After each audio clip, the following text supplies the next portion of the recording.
दरम्यान इराण आता America Israel लष्करी अधिकाऱ्यांवरती हल्ले करणार आहे। लष्करी अधिकाऱ्यांच्या क्वार्टर्सवरती हल्ले करणे योग्यच ठरेल, इराणच्या मिलिटरी कमांडच्या प्रवक्त्यांचा हा दावा आहे। आखाती देशातील लष्करी अधिकाऱ्यांवरती हल्ले करण्याचा इरादा असल्याचंही बोललं जातं।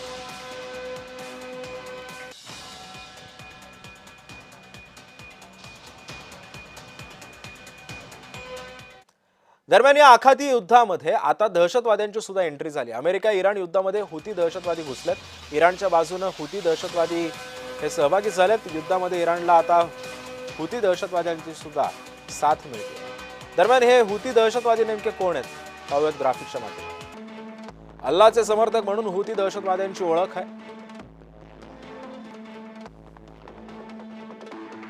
हुती दहशतवाद्यांमध्ये येमेन मधील सशस्त्र राजकीय गट आहे।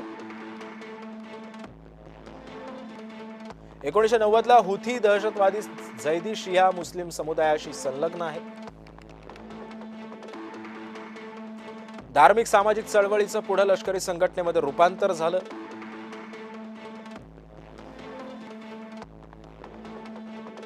दोन 2014-15 मध्ये हुथी दहशतवाद्यांनी येमेनची राजधानी सना ताब्यात घेतली। येमेनच्या मोठ्या भागांवरती हुथींचं नियंत्रण होतं।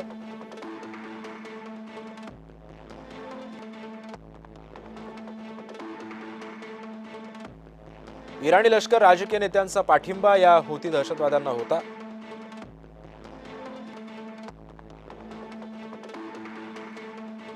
हुथी दहशतवाद्यांचे पूर्णपणे इराणच्या नियंत्रणाखाली नाही आहेत। हुथी दहशतवादी इराणच्या प्रभावशाली गटाचा भाग आहेत।